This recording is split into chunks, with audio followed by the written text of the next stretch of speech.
countdown for blast-off. X minus 5, 4, 3, 2, X minus 1, fire.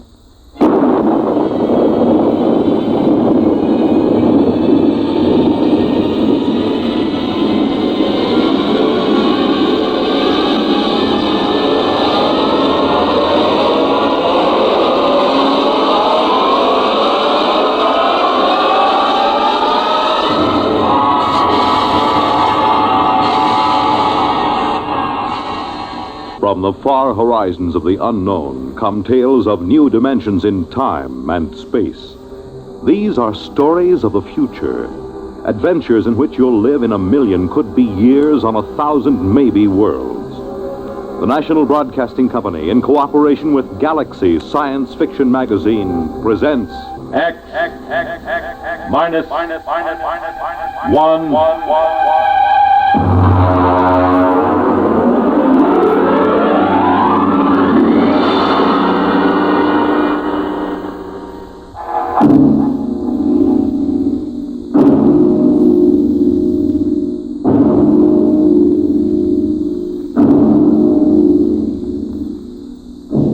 Can you predict the future?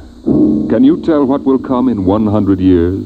Or in 10? Or in the next minute? Tonight we present two ventures into the unknown, two fantasies of the future, chosen from the works of one of our most brilliant young science fiction writers, Ray Bradbury. First, his story entitled, There Will Come Soft Rains.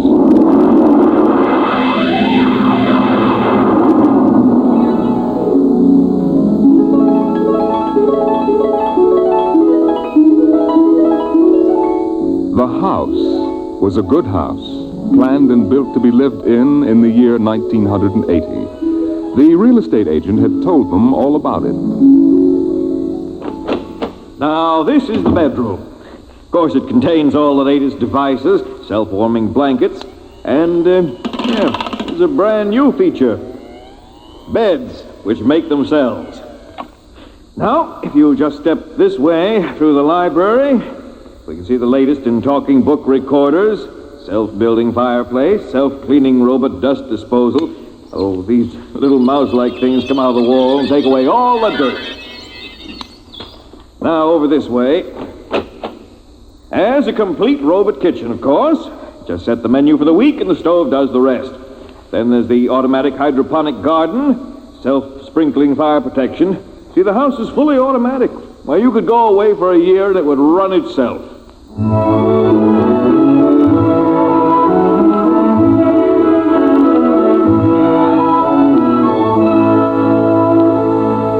And so the family took the house, the man and the woman and the two children, a boy and a girl. And they lived contentedly, enjoying music and poetry and the rich, warm things in life. And the house fed them and slept them and entertained them. It made a good life for them. Until one day, there were 10,000 explosions, and the world shook, and red fire and ashes and radioactivity fell from the sky. The happy time was over.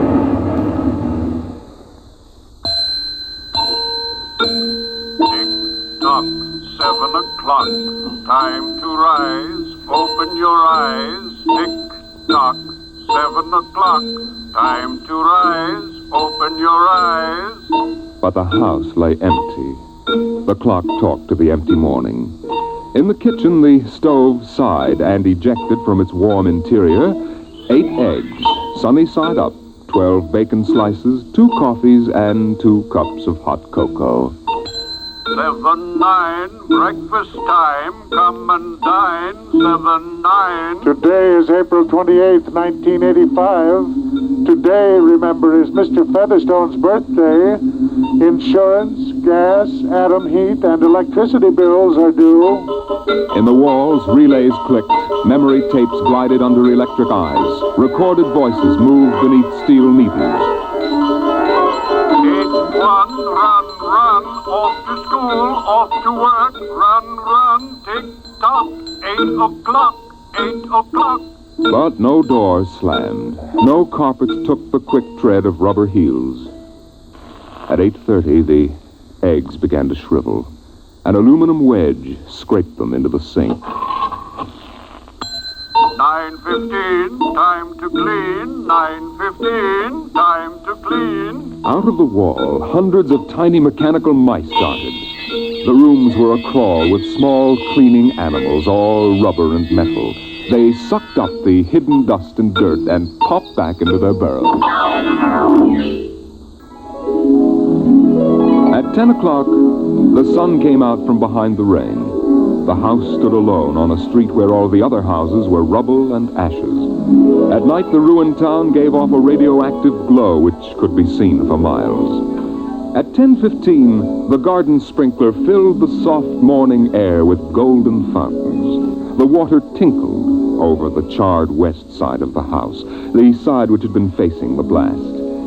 It was black, except in 5 places. One of the 5 places was a silhouette of a man mowing a lawn, just as he'd been the instant the radioactivity burned his image into the side of the house. Over there, a woman bent to pick flowers. Still further over, their images burned into the wood, where a small boy, hands flung into the air, higher up the image of a thrown ball, and opposite, a girl, her hands raised to catch a ball which never came down. 5 people. 5 spots of paint. On the front porch, the dog whined and shivered. The front door recognized the dog's voice and opened. The dog padded in wearily, thin to the bone, covered with sores. It ran to the kitchen and pawed the kitchen door wildly. Behind the door, the stove was making pancakes which filled the house with their odor, as prescribed by the automatic preset menu selector. The dog frogged, ran insanely, spun in a circle, biting its tail, and died. 1 o'clock, 1 o'clock. Delicately sensing decay, the regiments of mice hummed out of the walls, soft as blown leaves, their electric eyes glowing. 1:15. The dog was gone. 2:15. Bridge tables unfolded from the walls of the patio. Playing cards fluttered onto pads. Martinis appeared on an oaken bench. But the tables were silent, the cards untouched. 5 o'clock, 6 o'clock, 7 o'clock, 8 o'clock, 9 o'clock. Dinner was made, ignored, flushed away. Dishes were washed. In the study, the tobacco stand produced a cigar with half an inch of gray ash upon it, smoking, waiting. The hearth fire bloomed out of nothing. 9 o'clock, 9 o'clock. The beds began to warm their hidden circuits, and the phonograph spoke from beside the fireplace. Mrs. McClelland, what poem would you like to hear this evening? Mr. McClelland? Since you express no preference, I shall select at random from among your favorites. Sarah Teasdale, There Will Come Soft Rains. There will come soft rains, and the smell of the ground, and swallows circling with their shimmering sound, and frogs in the pools singing at night, and wild plum trees in tremulous white. Robins will wear their feathery fire, whistling their whims on a low fence wire, and not one will know of war. Not one will care at last when it is done. Not one would mind, neither bird nor tree, if mankind perished utterly. And spring herself, when she woke at dawn, would scarcely know that we were gone. The phonograph finished the poem. The empty chairs faced each other between the silent walls. At 10 o'clock that evening, the house began to die. The wind blew the bough of a falling tree into the kitchen window, smashing it. A bottle of cleaning fluid crashed on the stove.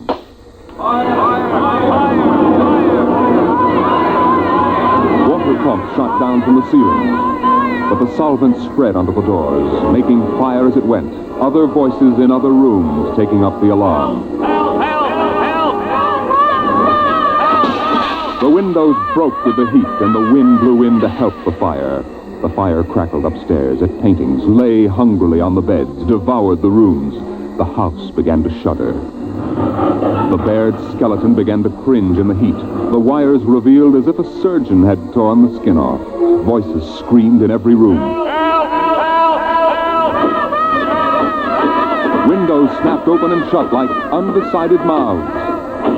Time is now 10:10. Time is now 10:10.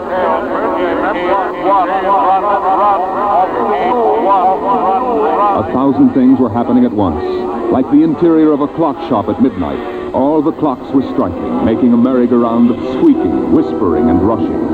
In the kitchen, the stove hissing hysterically was making breakfast at a psychopathic rate. 10 dozen pancakes, 6 dozen loaves of toast.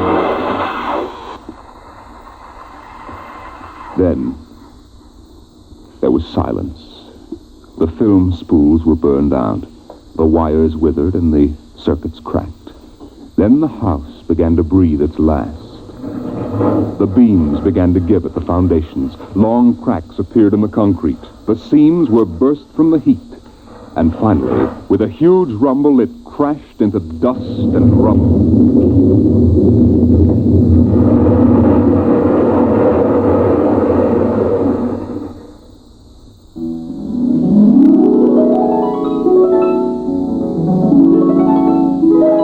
Dawn shone faintly in the east. In the ruins of the house, only one wall remained standing. And within the wall, even as the sun rose to shine upon the burning rubble, a voice spoke again and again and again. No one would mind, neither bird nor tree, if mankind perished utterly. And spring herself, when she woke at dawn, would scarcely know that we were gone. That we were gone. That we were gone. That we were gone. Today is April 29, 1985. Today is April 29, 1985. Strange are the uses of Providence. Is this how the end will come for mankind, with 10,000 explosions and a flash of radioactive gas? Or will destruction come more subtly, extended to us gently and innocently in, let's say, the hand of a child? Who knows in what manner 0 hour may arrest the world we know?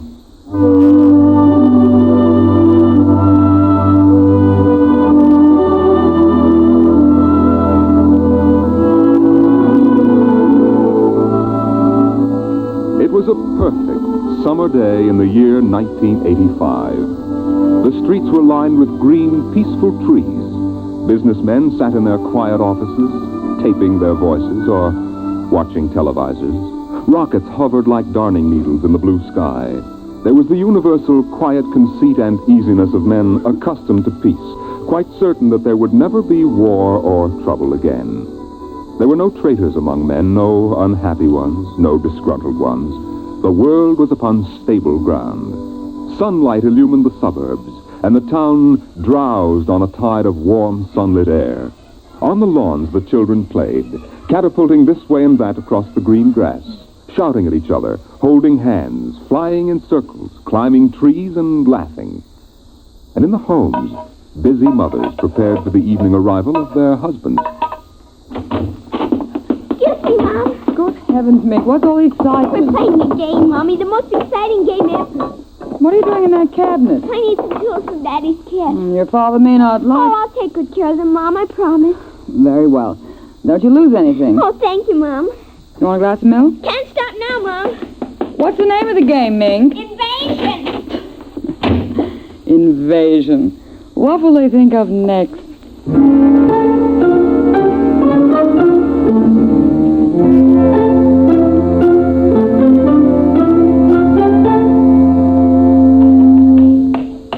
Now this, and this, and this. Now put that there and bring that over here. Oh, no, you ninny. Now get back while I fix this. There, they want it this way, see? Here, just let me fix it. Oh, Mink, it's that smarty pants Joseph Connors. Don't let him play. He's 12 years old. Don't worry, I won't. What you playing, Mink? None of your business, smarty pants. I want to play. Can't. Why not? You're too old. Just 'cause you're only 8. No, you'd only laugh at us and spoil the invasion. Make him go away, Mink. Go away. This is my backyard. Who wants to play with you and your old fairies anyway? They aren't fairies. Nuts to you. I don't want to play anyway. Good riddance. I'm glad you didn't let him play, Mink. He'd only laugh. Now, we'd better talk to Drill and get some more instructions, Art. Now, here's your pad and pencil. Where is Drill? Drill? Here, Drill. Drill? Well, he's in the rose bush, I think. I'll talk to him myself and you write it down in the pad. Okay. Drill? Drill? Okay. Drill wants you to write down triangle. What's a triangle? Never mind. Drill will tell us when he wants us to know. It helps the invasion. How do you spell it? Well, I'll ask Drill. Drill, how do you spell... Here's your mother, looking out the window. Mink? Yes, Mother? Who are you talking to? The rose bush, Mom. Only it's not really a rose bush. That's Drill. Who's Drill? He's planning the invasion. Oh, I see. Well, you better come in and clean up for supper. Your daddy will be home soon. In just a second, Mom. You got that, Art? See now what? 4, 9, 7, and A, and B, and X, and a fork, and some string, and a hexagonal droopy. Come on, Mink. Supper's in 10 minutes. Okay, Mom. Just a minute. I have to tell Drill. I wish we didn't have to eat, though. It holds up the invasion.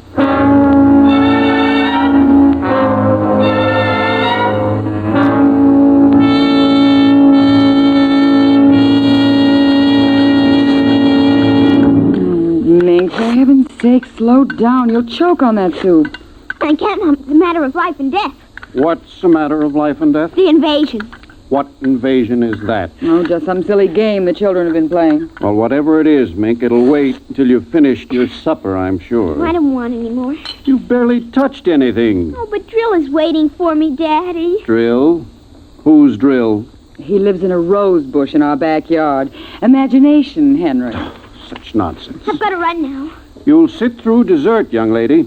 Oh, gee, Daddy. And while you're at it, tell me more about this new game. It's Martians invading Earth, Daddy. What? Well, we're not exactly Martians, Daddy. They're from... Well, gee, I don't know. From up. And from inside that little head of yours. You're laughing at me. Drill said you would. You'll kill Drill and everybody. Oh, I didn't know you could kill a Martian. But it's not really a Martian, Mom.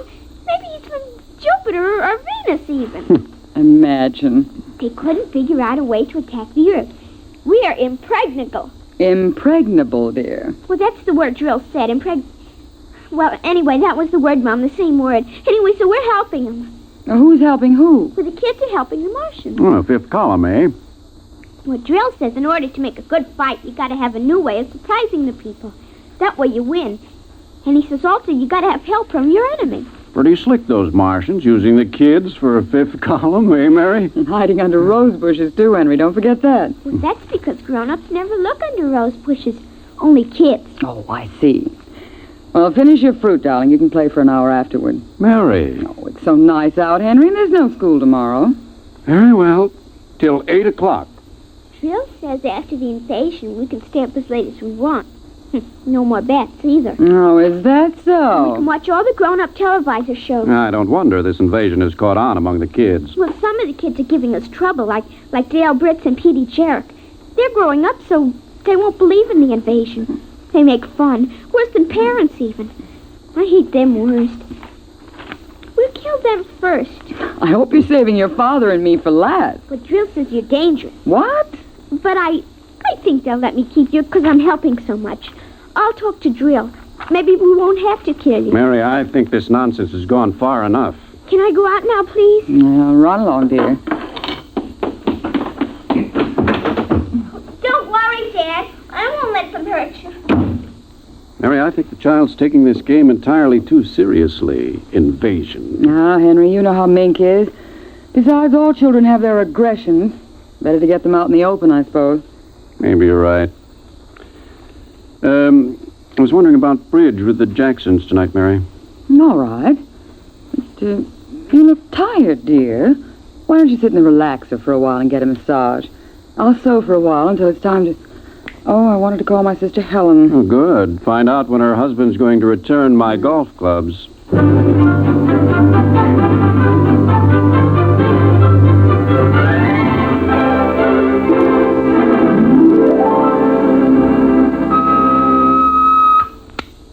Televisor. Would you please connect me with Mrs. Helen Rogerson on Channel 72Z, Pittsburgh, Pennsylvania. What is your channel, please? 817X, New Rochelle, New York. Thank you. Just a moment. Go ahead. You can see your party now. Hello, Mary. How are things in New York? Fine, Helen. How are things in Pittsburgh? You look tired. Oh, I've been having a terrible time with the children. Sick? No, just underfoot. They've got a new game that's got me just about crazy. It's called Invasion. Did you say invasion? That's right. Well, isn't that strange? My Mink is playing it, too. My boy Tim is all involved with some imaginary fellow named Drill who's running the invasion. Must be a new password. Mink likes him, too. How do you suppose these games start? My backyard looks like a scrap drive. They've got every conceivable kind of mechanical gadget arranged out there.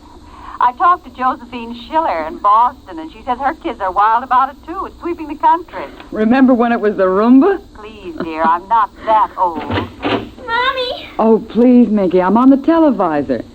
Come on, see your Aunt Helen. Hello, Ming. Hi, Aunt Helen. Look what I've got. What is it, honey? Well, it's the yo-yo. Look when I unroll it. See? Well, Helen, look, it vanished. Where did it go? Into another dim... She means dimension. Aren't they the darndest things? My Timmy brought one home, too. I can't figure out how they work. Make it reappear, honey. There. See, it's easy. Where'd you get it, dear? Drill gave it to me, Mom. Mink? Bye, Aunt Helen. Gotta run now. Mink, you come back here. I want to talk to you. Can't, Mom. 0 hour at 5 o'clock. Mink! Bye! Oh, I can't understand it. The child's never been so unruly. Helen, do you suppose that... What? Nothing. Just a wild thought that... Say, the reason I called, I want to get that black and white cake recipe, and Henry wants his golf clubs. I don't know what he'll do if I... What was that? I don't know. One of the children must have been hurt. I'll have to run and see. Call me back tonight, will you? All right, Mary. Bye. Mink, come here. Yes, Mom. What is it? Who screamed? Peggy Ann. All right, what happened? Well, she got scared and went home. Did you hit her? No, she just got scared. She's a scare baby anyway. We won't let her play anymore. She's getting too old. Now, Mink, tell me why she cried. No, I can't. Mink, you'll answer me this instant or come inside. I've had enough of this nonsense. Gee, I can't quit now, Mom. It's almost 0 hour. Then tell me what frightened Peggy Ann. Okay, she saw Drill. Drill? He almost came through. He was just testing. Through what? Well, those pipes and things we set up. She looked into one of the pipes and screamed. I guess she saw Drill. And no one hit her? Uh-uh. Very well, Mink. I'll call Peggy Ann's mother and see how she is. And I'll call you for your bath in half an hour. Your father and I want to go out tonight. You won't be able to go out, Mom. Why not? 0 hours, 5 o'clock, Mom.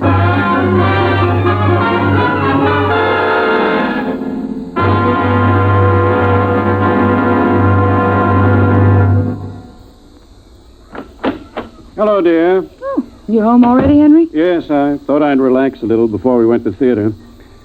Where's the little one? Out back. Same game? Same game. They've got a stack of pipes and hammers and spoons a mile high out there. Children, why do we have them? Yeah, strange little creatures, aren't they? Even Mink, Henry. She's a part of us, and yet what do we really know about how she thinks and feels? Well, I didn't mean to start a philosophic discussion. Kids are such a queer mixture of love and hate, though. Even normal, healthy kids. They need you and they're dependent on you, and yet they resent that dependence. You sound like a child psychology course I once took. I wonder if they ever really forgive the whippings and the commands we have to give them sometimes. I wonder if we ever forgot them when we were children. Look, I'd like to discuss this with you, dear, but we do have a theater date, and it's almost 5 o'clock now. What's happened to the kids? They're so quiet. When children are quiet, you know there's some mischief. What's that sound? I don't know. These kids aren't playing with anything electrical, are they? I'm sure they aren't. At least I don't... Just the same, I'd better go out and Henry. see. Tell them to put off the invasion. What? Mary, don't get upset. It's just a game.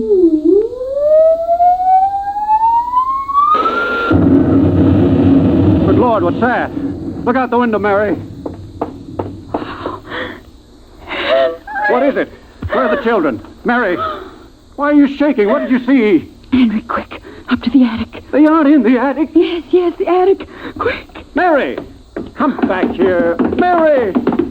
Mary, don't go up. They aren't up there. Mary, you out of your mind? There's no one up here. Quick, shut the door. Lock it. Lock it. But there's nothing up here. What is wrong with you? Mary, come to your senses. Henry, we've got to stay here and hide. What are you talking about? I saw it through the window, Henry. It was horrible. What? It is an invasion. Mary, for heaven's sake, let's get down out of this attic and talk this over sensibly. I want to find out if Mink is all right. She's all right. I saw her. She was leading them around the corner of the house. Leading who? The kids? Shh. It's nothing. Listen. Huh? The front door. They're coming! Good Lord, those kids sound like 50 men with boots on. No, not men. Oh, please, God, don't let them find us. Don't let them, please, God. I don't understand. Who's there? Shh, don't shout down here. Who's down there? I demand that you answer me. They're coming. The whole house is shaking. Who? Who's there? Please, be quiet. They might go away.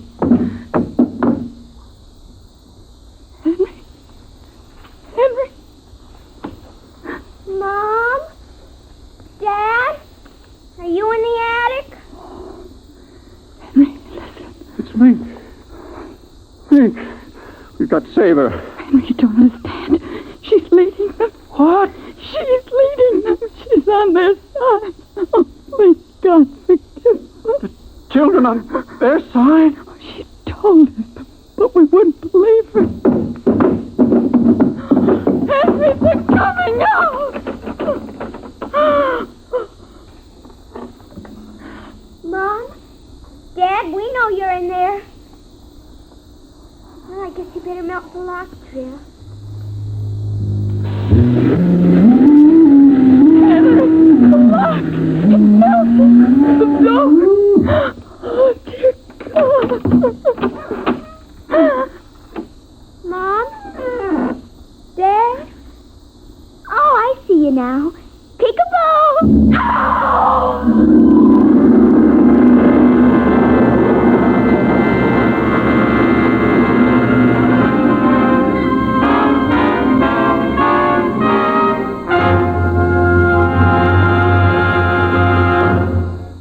You have just heard There Will Come Soft Rains and 0 Hour, written by Ray Bradbury and adapted for radio by George Lefferts. Featured in the first story as narrator was Norman Rose. 0 Hour featured Denise Alexander as Mink and Rita Lynn and Roger DeKoven as her mother and father. Music by Albert Berman. This is Fred Collins speaking. X-1 was directed by Edward King and is an NBC Radio Network production.